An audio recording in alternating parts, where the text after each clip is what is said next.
América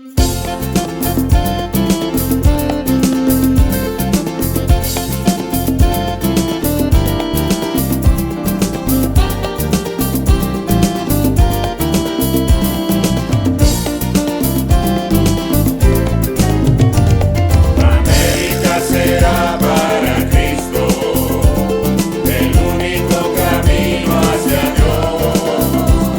Verá lo que sus ojos no han visto, con solo caminar de en pos.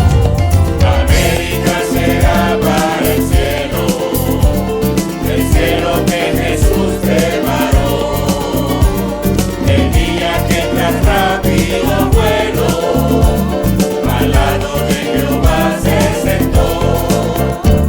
Despierta pues, América amada, alístate en las filas de Dios. Escucha del Señor la llamada, pues es tan cariñosa su voz. Llamando está la puerta el Cordero, que derramó su sangre en la cruz. Que sea el nuevo mundo el primero, venir a las mansiones de luz. Colombia, Panamá y Venezuela, Bolivia, Paraguay y Ecuador. Vendrá la paz de Dios que consuela, la paz que nos dejó el Redentor. Y Chile y el Perú, la Argentina, y Cuba, Uruguay y el Brasil, el grupo de las Islas Marinas, vendrán sus bendiciones a mí. Los pueblos que han estado dormidos sabrán que Dios les ama en verdad. Jamaica, los Estados Unidos, y México y también Canadá. Los pueblos que componen el istmo y todo lo del sur lo sabrán. Sin Cristo nunca habrá cristianismo, sin Cristo solo reina Satán. La bella Guatemala y Honduras, la hermosa Nicaragua también, vendrán en las edades futuras, la vida y la salud de Edén. Y Dios bendecirá Costa Rica, y Dios bendecirá El Salvador. Naciones que aunque sean tan chicas, son grandes en la paz del Señor. América será para Cristo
Muy buenas tardes, bienvenidos a ese mensaje pastoral titulado La demanda de una señal del cielo.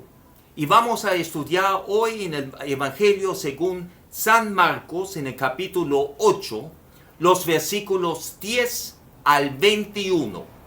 Evangelio según San Marcos, capítulo 8, los versículos 10 al 21. Recordemos, amados míos, el mensaje anterior de la alimentación milagrosa de los 4,000, teniendo solamente 7 panes y unos pocos panecillos. Y también en el capítulo 6 hemos visto la alimentación milagrosa de los 5,000. Entonces, vamos a comenzar con la porción del día de hoy de la palabra de Dios. En el versículo 10 del capítulo 8 del Evangelio según San Marcos, podemos leer lo siguiente. Y luego, entrando en la barca con sus discípulos, vino a la región de Dalmanuta. Aquí vemos obviamente que eso fue inmediatamente después de la alimentación de los 4,000.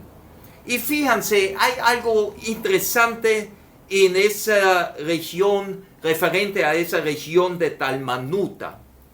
Dalmanuta, ese lugar, no es mencionado en ninguna literatura secular. Solamente Marcos menciona ese lugar. Pero si vemos en el Evangelio según San Mateo, en el capítulo 15, el versículo 39, podemos ver que este lugar estaba claramente ubicado en la región de Magdala. Acompáñame, vamos a comprobarlo. Evangelio según San Mateo, capítulo 15, el versículo 39, porque el versículo 39 cierra el relato bíblico de la alimentación de los 4,000 en el libro de Mateo. Y aquí dice claramente, entonces, despedida la gente, entró en la barca y vino a la región de Magdala. Fíjense, qué interesante, ¿verdad? No es ninguna contradicción. Marcos dice que el lugar se llama Dalmanuta y obviamente Mateo dice que se llama Magdala. Entonces, recientes investigaciones arqueológicas en este área, ¿verdad?, revelaron varios anclajes desconocidos hasta ahora. Esos anclajes solamente se pueden ver cuando el mar de Galilea está bajo nivel, cuando le baja el nivel de agua. Entonces, en esa condición recientemente fue encontrado un puerto pequeño entre Magdala y Capernaum, el cual podría ser, no tengo la certeza que se trata de Dalmanuta, usado por el Señor Jesús en el relato que estamos viendo hoy. Pero podría ser, ¿verdad? No tenemos testigos oculares, obviamente, 2,000 años después, pero en las investigaciones arqueológicas se pueden ver muchos detalles que comprueban los relatos bíblicos. La Biblia no miente. Y si Marcos dice que había un lugar que se llama Dalmanuta, yo lo creo, independientemente, sin saber dónde está o dónde estaba. ¿Ok? Muy bien. Entonces avanzamos, por favor, al versículo 11 de nuestro texto de hoy. Vinieron entonces los fariseos y comenzaron a discutir con él, pidiéndole señal del cielo para tentarle. Bueno, mis amados, muchas veces los fariseos trataron de tenderle una trampa. Ciertamente no vinieron para aprender de las enseñanzas del Señor Jesús, y obviamente ellos ni siquiera, asumo, esperaron que el Señor le iba a ceder esa petición, y como él pensaron que no va a ceder, entonces una razón más de esta en duda que ellos siempre dudaron del Señor Jesús, ¿verdad? Como hijo de Dios. Entonces, obviamente no eran muy buenas intenciones de parte de ellos. Y yo pregunto, ¿no eran suficientes todos los señales y prodigios que el Señor Jesús ha hecho y que lo hemos visto ya en el Evangelio de San Marcos? ¿No hemos visto expulsiones de demonios? ¿No hemos visto sanaciones de tartamudos, de ciegos, de cojos, de inválidos, tetraplégicos? ¿No hemos visto recientemente la alimentación milagrosa de tantas personas como son 4,000 o 5,000 personas? Y aún así, ellos dudan y tratan siempre tenderle una trampa al Señor Jesús. Versículo 12. Y gimiendo en su espíritu, dijo: ¿por qué pide señal esta generación? De cierto os digo que no se dará señal de esta generación. Fíjense, Jesús conoce los corazones. Y él siempre criticaba también a los fariseos. Generación de víboras, ¿verdad?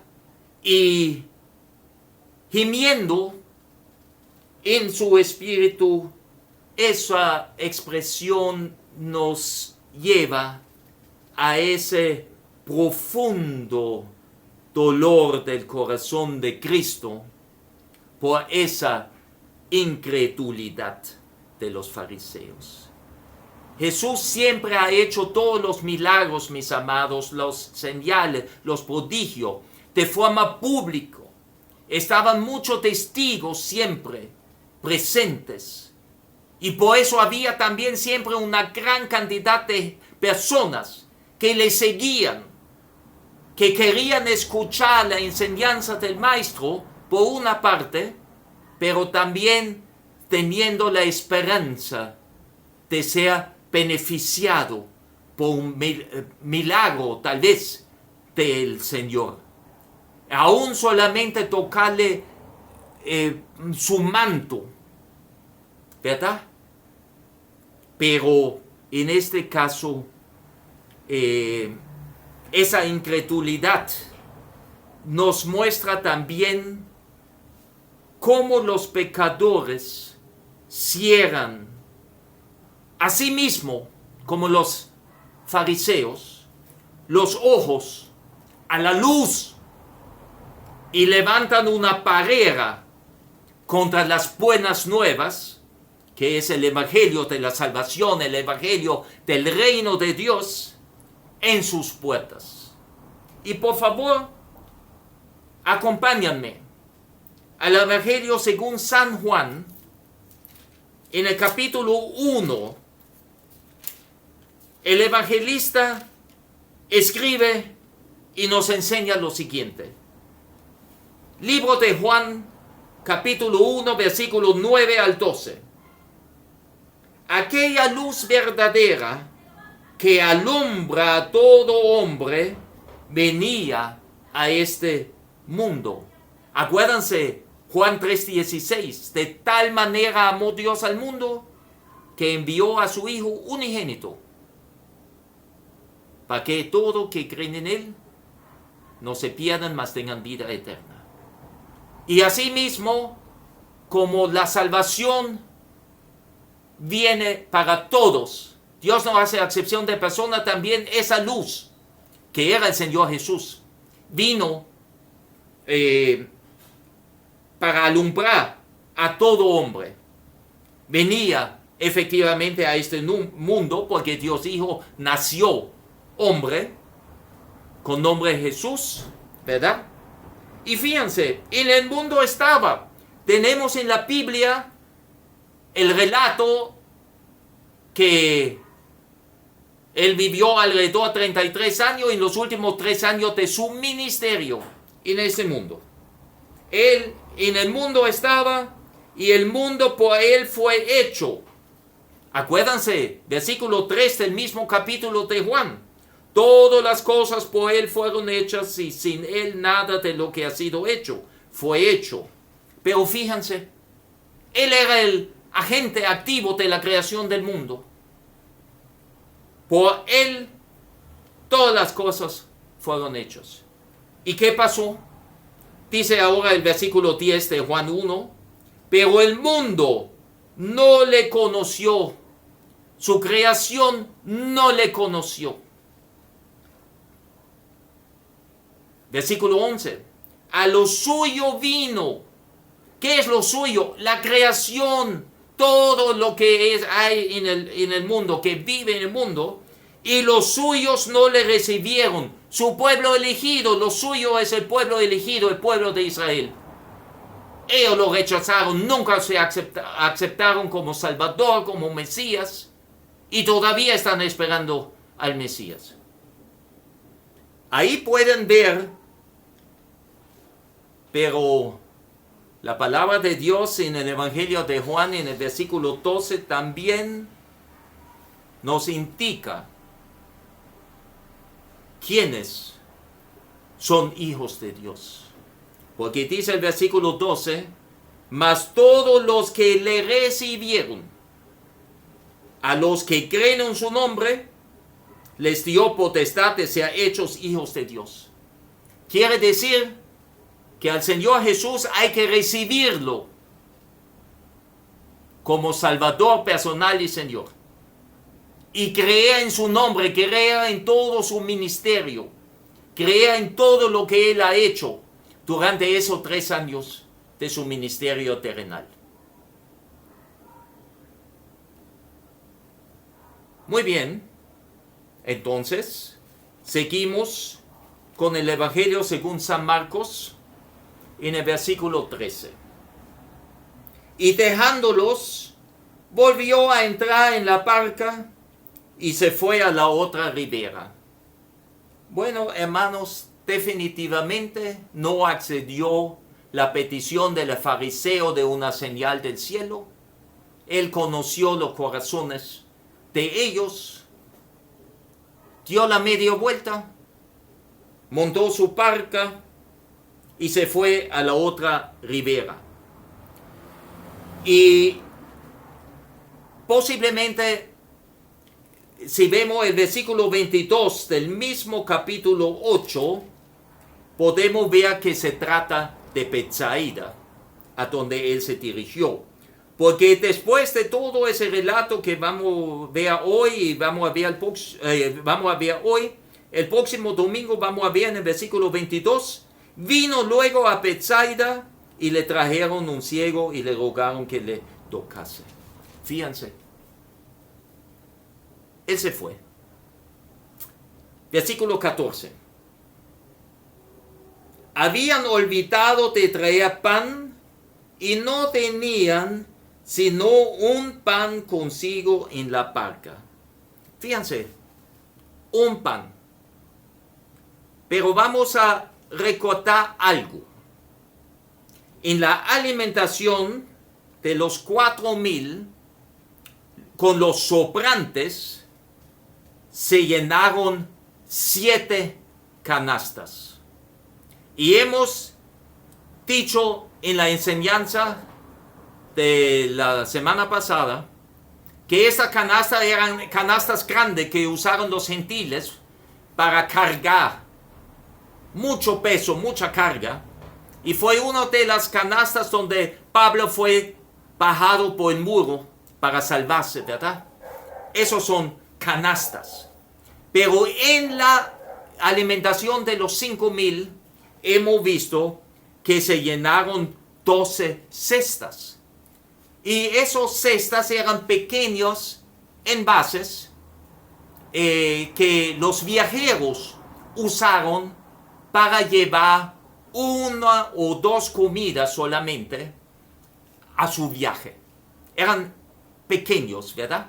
Entonces, obviamente, en la alimentación de los 4,000, los apóstoles no lograron y no pudieron llevarse esas canastas enormes y se les olvidó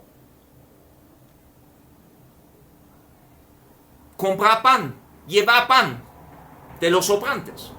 Y solamente había un pan en la barca. Y fíjense ahora el versículo 15, la enseñanza del Señor Jesús. Y Él les mandó diciendo, mirad, guardaos de la levadura de los fariseos y de la levadura de Herodes. Y Mateo agrega en su evangelio en el capítulo 16, en el versículo 6, también la levadura de los saduceos. Entonces, mis amados, estamos frente a 3 levaduras, y esas 3 levaduras eran de la misma especie. Los 3 grupos, los fariseos, los saduceos y los herodianos, negaron a creer en Jesús.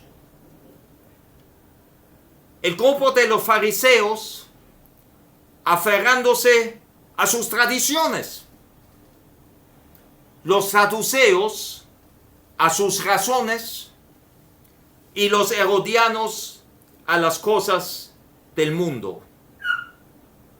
Y permítanme ahora presentarles una relación muy personal entre el versículo 13 en el Evangelio según San Mateo, el libro de San Mateo, capítulo 13, el versículo 33,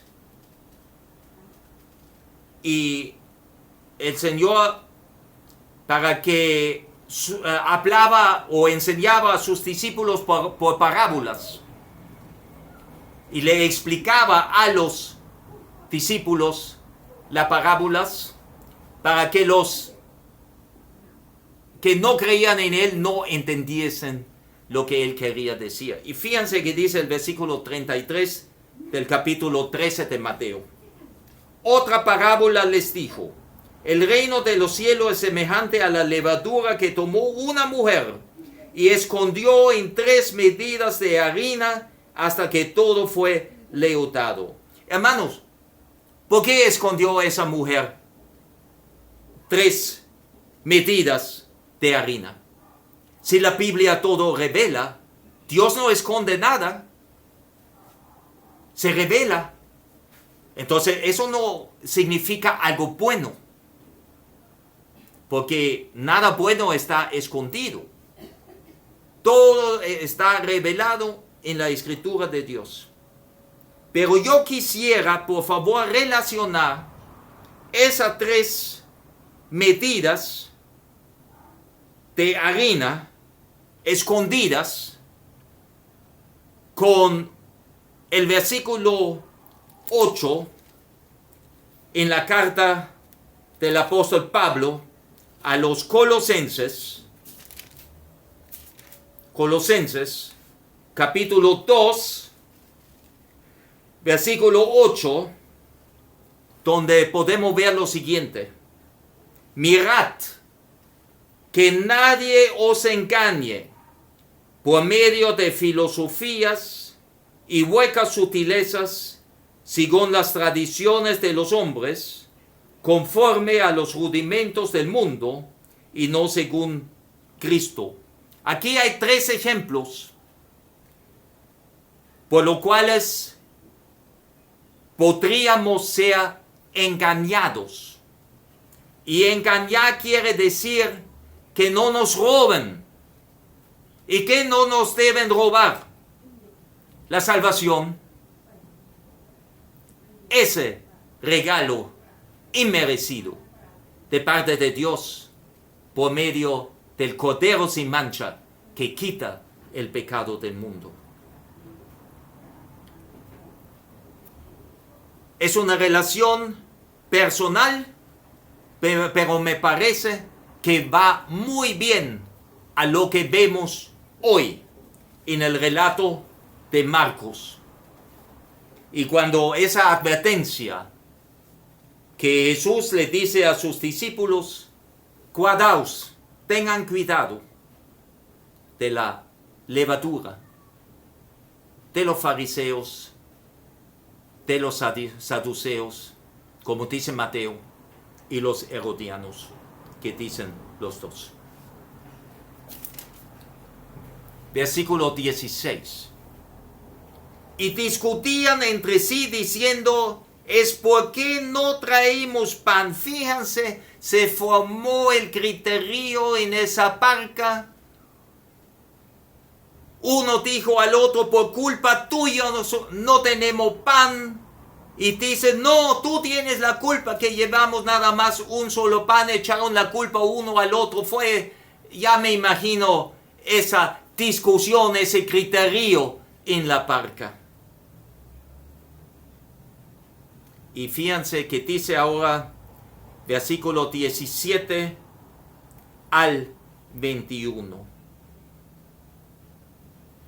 Vemos ahora 5 preguntas de parte del Señor Jesucristo que son como un reproche a los discípulos por su dureza de corazón. Y también al final también les recuerda su habilidad, su capacidad para ponerles de todo cuando lo necesitan. Y vamos a ver esas 5 preguntas del Señor Jesús. Y entendiéndolo, Jesús les dijo, Él entendió ese duro corazón que tienen un problema, estaban todo ese tiempo, 24/7, con Él. Y todavía no entendieron que Él es el Hijo de Dios, esa deidad que está en Él, ese poder divino de sanar, de expulsar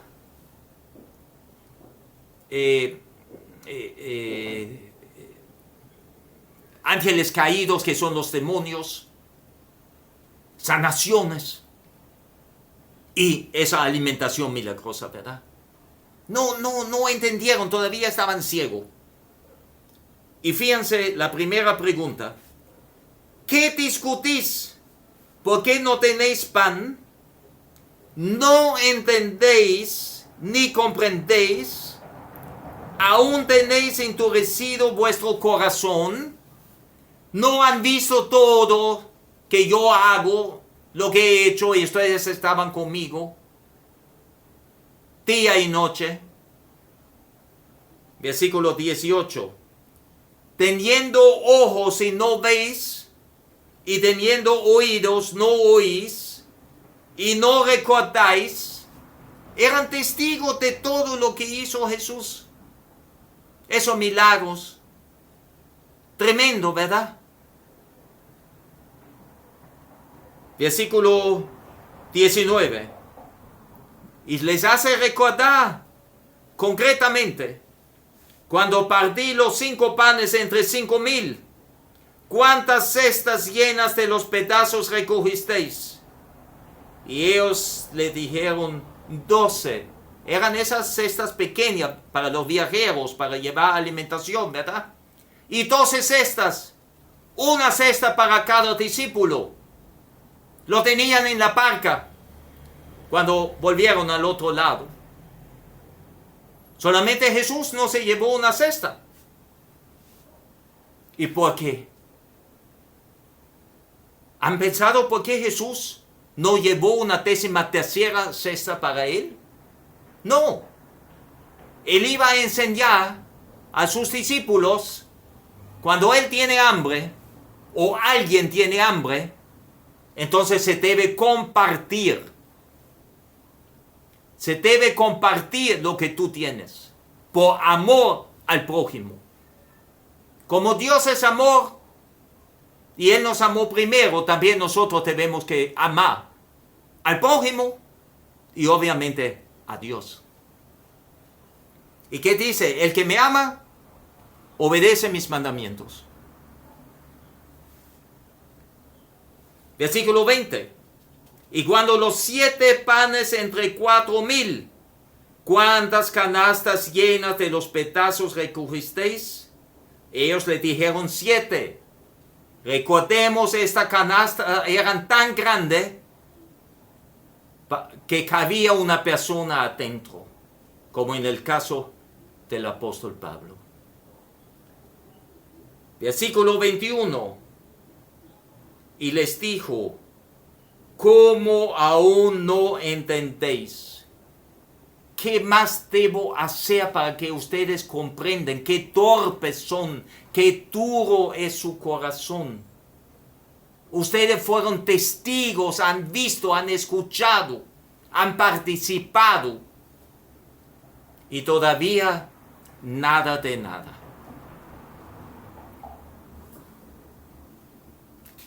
Hermanos, ese como aún no entendéis es ciertamente un llamado final ante esa ignorancia, torpeza de los apóstoles, de sus discípulos. Y hermanos, como aplicación y enseñanza del pasaje bíblico de hoy, Marcos 8, del 10 al 21, no es lo mismo para el Señor Jesús salvar con mucho o con poco. Las experiencias que hemos obtenido en el camino agravan nuestra desconfianza en Dios. Amados, el no entender los tantos favores que Dios nos concede diariamente, como no podemos recordarlos, ¿cuál es la consecuencia de esta situación para nosotros? Esa situación es causante que nos vemos abrumados con problemas, con preocupaciones, con desconfianza, sencillamente por no entender ni recordar lo que hemos conocido y visto del poder y de la bondad de nuestro Señor Jesucristo. Como Cristo reprendió en el pasaje bíblico de hoy a sus discípulos, asimismo debemos ser severamente reprendidos cuando olvidamos de las obras de Dios y desconfiamos en Él. Oremos. Padre Santo, Padre Bueno, gracias por esa tremenda enseñanza. Como tú advertiste a los discípulos tuyos de creer en falsas enseñanzas, en falsas doctrinas, Pero además los reprendiste por su dureza de corazón, de no abrir los ojos, abrir los oídos y entender lo que tú significas, lo que tú haces diariamente por nosotros. Señor, te pido que tú nos guardes en cada momento de caer en la misma actuación que mostraron los apóstoles en este tiempo. Gracias, mi Dios, de amarnos tanto. Gracias a Dios por este regalo inmerecido de la vida eterna en tu presencia cuando tú nos llamas. Gracias, mi Señor. En el nombre de Jesús, amén. Amigo vidente, ¿usted cree en Jesucristo? ¿Usted es seguidor de Cristo? ¿Usted tiene la certeza, si Dios lo llama hoy de este mundo, que usted va a pasar la eternidad en su comunión? ¿O no está seguro? ¿O inclusive rechaza al Señor Jesús? Yo no le puedo obligar a creer en Dios, pero yo sí creo en Dios. Y por tanto, como condición sine qua non, yo creo en la palabra de Dios, porque Dios no miente, pero Dios no obliga. Pero yo te invito, en este instante, que tú te arrepientes de tus pecados. Abre tu corazón. Recibe al Señor Jesús como su Salvador personal y Señor. Pase la eternidad en la presencia de Dios. En este momento oro por aquella persona que en este momento da ese paso, que recibe al Señor Jesús y que cree en su nombre. Porque confiesa con su boca y cree en su corazón que Jesús murió en la cruz por nosotros, por ti y por mí, por nuestros pecados. Nos lavó de toda culpa por su preciosa sangre. Y al Padre aceptó ese sacrificio único y perfecto y lo resucitó al tercer día, también venciendo a la muerte. Haga esa pequeña oración. Padre nuestro que estás en los cielos, me arrepiento de mis pecados. Yo reconozco que soy pecador. Yo creo que Jesús murió en la cruz por mis pecados, venciendo al diablo, y también que resucitó al tercer día, venciendo a la muerte. Gracias por ese regalo inmerecido de la vida eterna. Gracias por hacerme tu hijo o tu hija. Gracias, mi Señor. En el nombre de Jesús. Amén y amén. Y amados, para terminar, participen en la gran comisión. Testifican a Jesucristo. Testifiquen lo que Dios hace en su vida. Si ese mensaje bíblico, pastoral, ha sido de edificación para usted, compártelo con sus amigos, por Facebook, por YouTube, por las redes sociales. Permitan que su amigo también reciba la palabra de Dios. Porque la fe es por el oír y el oír por la palabra de Dios. Dios sigue bendiciendo, mis amados.